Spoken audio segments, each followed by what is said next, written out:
क्या उत्तर प्रदेश पुलिस हिंदुत्व के एजेंडे पर काम कर रही है? सदाए हक न्यूज़, हक़ व सदाकत की बेबाक आवाज़।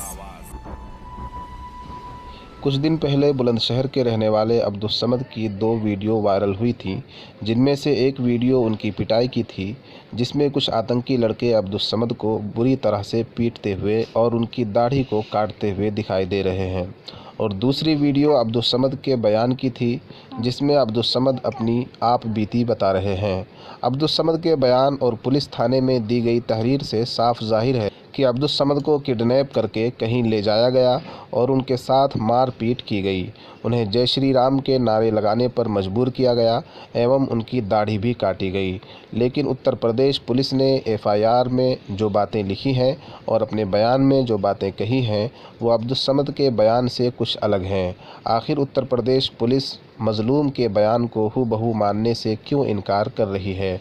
आखिर अब्दुल समद की दी गई तहरीर को बदलने के पीछे यूपी पुलिस की क्या मंशा है? क्या उत्तर प्रदेश पुलिस योगी आदित्यनाथ के हिंदुत्व एजेंडे पर काम कर रही है? हैरत की बात तो ये है कि दी वायर जैसे न्यूज़ चैनल, जो केवल सच्चाई के लिए चर्चित मीडिया नेटवर्क है, उसके खिलाफ ही रिपोर्ट लिख दी गई है। इसके अलावा भी कई लोगों के नाम पर रिपोर्ट दर्ज की गई है, जिन्होंने अब्दुल समद के लिए आवाज़ उठाई थी। आखिर उत्तर प्रदेश की गाज़ियाबाद पुलिस के काम करने का अंदाज़ क्या है? क्या उत्तर प्रदेश पुलिस को निष्पक्षता के साथ काम करने से किसी ने रोक रखा है? उत्तर प्रदेश पुलिस के मुताबिक अब्दुल समद को पीटने वालों का मामला आपसी रंजिश का मामला है और अब्दुल समद तावीज़ गंडे का काम करता है। लेकिन पुलिस का दावा खुद अब्दुल समद और उसके परिवार के बयान से झूठा और गैर जिम्मेदाराना साबित होता है। अब्दुल समद के परिवार के एक सदस्य ने पूछे गए सवाल के जवाब में पुलिस के दावे को गलत ठहराते हुए कहा है कि हमारा बढ़ई का काम है और हमारे परिवार में कोई भी तावीज़ गंडे का काम नहीं करता और हम लोनी के रहने वाले नहीं हैं कि हमारी वहाँ किसी से रंजिश होगी। हमारा घर बुलंदशहर है। गोदी मीडिया ने भी अपने बिकाऊपन को दर्शाते हुए अब्दुल समद के मामले को खुद अब्दुल समद के खिलाफ बनाकर पेश किया है।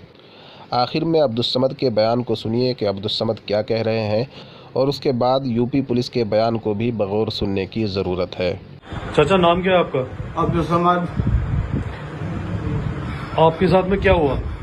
कल भाग गया, बेटे को जा रहा था, चक्कर से बैठा नहर के लिए और नहर से एक दो वाले ने मुझे कहा, मैं चाचा मैं तुम्हें छोड़ दूंगा, चलो बेटे को। कहाँ जाना है तुम्हें? तो मैंने कहा कि मुझे बेटे में जाना। तो वो नहर ले गए, नहर लेकर 2 आदमी से बैठे हुए, 2 और आगे से बैठ गए। तो मुझे मैंने कहा तू आगे कहाँ ले जाना है? इधर को जाना। बोले बैठे रहो। आगे पुलिस वाले भी लगे, वो परेशान करेंगे, हमें घुमा के पहुंचाऊंगा मैं तुम्हें। और वो मुझे एक जंगल में ले गए, वो जंगल में ले जाके मुझे कमरे में बंद कर दिया। तो दिखाओ जरा। और मुझे इतना मारा कि बेटा, और मैं श्री राम करवा गई और वंदे मातरम और जो कह रहे कि तू पाकिस्तान के जासूस है, साथ के पढ़ाना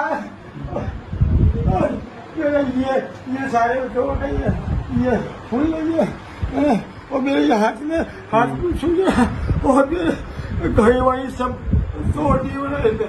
और एक वो मोबाइल में था, मोबाइल ले लिया और मेरे बैग था इतना बड़ा बैग, और उन्होंने मेरे हाथ पकड़ के और मतलब ये कैंची लिया है एक जगह, और कैंची ने मेरी सारी गाड़ी काट दी थी। अच्छा, इससे पहले दाढ़ी कितनी बड़ी थी आपकी? खूब बड़ी थी गाड़ी मेरी। अच्छा, उन्होंने कैंची से काटी है? कैंची से काटी है। अच्छा। और लोग अगर दाढ़ी काटेंगे तो जान से मार देंगे।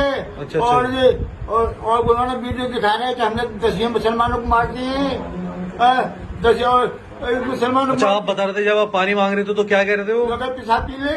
अच्छा, वही लोग। अच्छा।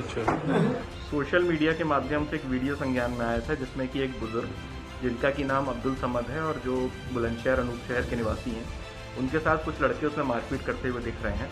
इसमें जब और गहनता से जांच की गई तो ये पता चला कि ये बुज़ुर्ग 5 तारीख को लोनी बॉर्डर क्षेत्र में आए थे।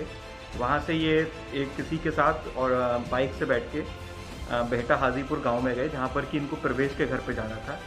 प्रवेश ने इनको बुलाया था क्योंकि ये उन लड़कों को पहले से जानते थे और जो एक ये तावीज़ बनाने का काम करते हैं, और प्रवेश एवं गांव के अन्य लड़कों को भी इन्होंने तावीज़ बना के दिए थे। उन लोग का कहना है कि इसी कारण से कुछ इनसे नाराज़गी थी और इन्होंने फिर उनको वहाँ पर अपने घर पर बुला के इनके साथ वहाँ पर मारपीट एवं अभद्रता की, जिसमें कि कई लड़के शामिल थे। इसमें हमने लगभग सभी लड़के ट्रेस कर लिए हैं, सभी लोग चिन्हित कर लिए गए हैं और 3 लड़के प्रवेश जो कि ऑलरेडी जेल में हैं, इसके अलावा 2 अन्य लड़के कल्लू गुजर और आदिल, इनको भी गिरफ्तार किया जा चुका है। अन्य लड़के वो तहरीर दिखाई, क्या ये वही तहरीर है जो आपके अब्बा ने लिखी थी? इसमें जो बातें लिखी गई हैं वो वही सब हैं जो वीडियो में थी। जो आपका कहना ये है कि पुलिस जो है उन्होंने इस बात को नहीं नोटिस, अपने एफआईआर में नहीं डाला? ठीक है, ठीक है। और अभी जो जिस तरह की कार्यवाही हो रही है इस केस में, जो बहुत सारे लोगों के ऊपर एफआईआर भी हुई है कल इस मामले को उठाने के लिए ट्विटर वगैरह पे, शायद आप नहीं जानते, जिस संस्था से मैं हूँ उसके ऊपर भी एक एफआईआर हुई है, केस हो गई आपके मामले को उठाने के लिए। तो मैं वही जानना चाहती हूँ कि उस पर आपका क्या कहना है, जिस तरह से पुलिस का बर्ताव है इस पूरे मामले में? ये जो लोग हक के साथ लड़ रहे हैं, वो लोग इंसाफ मांग रहे हैं बुजुर्ग के लिए, कोई नाता नहीं, कोई वो नहीं, केवल एक इंसानियत है। उस इंसानियत के लिए इंसाफ मांग रहे हैं कि बुजुर्ग मेरे घर में थे, बुजुर्ग सभी के घर में होते हैं, उन्हीं बुजुर्ग के साथ जो अत्याचार हुआ उसका इंसाफ जो लोग मेरे साथ लड़ रहे हैं, मेरे साथ कंधे से कंधा मिला के चल रहे हैं, वो लोग भी इंसाफ मांग रहे हैं। मैं भी इंसाफ चाहता हूँ, मुझे इंसाफ हो। और इंसाफ का मतलब क्या है आपके लिए? जो लोग वीडियो में क्लिप में दिख रहे हैं उन लोगों को पकड़ा जाए, उनकी सजा हो जाए, बात। एक ये सवाल और पूछना चाह रही थी कि पुलिस का कहना ये है कि क्या बोलते हैं, आपसी मामला है, मतलब आपसी जो रंजिश का मामला होता है वो मामला है, तो इस बात में कितनी सच्चाई है? हमारा कोई वहाँ लिंक नहीं, हम यहाँ के रहने वाले हैं, डिस्ट्रिक्ट बुलंदशहर के शहर जहाँ आप आई हो जी।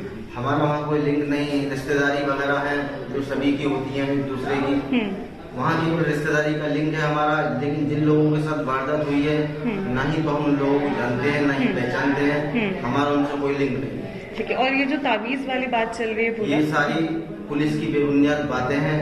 केस को डाइवर्ट किया जा रहा है, दूसरे एंगल की तरफ मोड़ा जा रहा है। इसमें हमारा कोई रोल नहीं है, तावीज का कोई काम नहीं है, हमारा पुश्तैनी काम लोहार बढ़ई का है। जो काम हम करते हैं, मेरे भाई ने क्या नाम है एक ITI भी की हुई है कारपेंटर के काम की, मैं भी खुद कारपेंटर का काम करता हूँ। मेरे यहाँ पे आज भी लोहे और लकड़ी का काम होता है। ठीक है, ठीक है।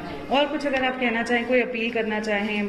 बस मेरी यही अपील है सरकार से और अपनी जो क्या नाम है हिंदुस्तान के आवाम से, अगर जैसा मेरे साथ में हो रहा है, किसी भी समाज के किसी भी व्यक्ति के साथ में ऐसा न हो, इसके लिए सब अपनी आवाज उठाएं।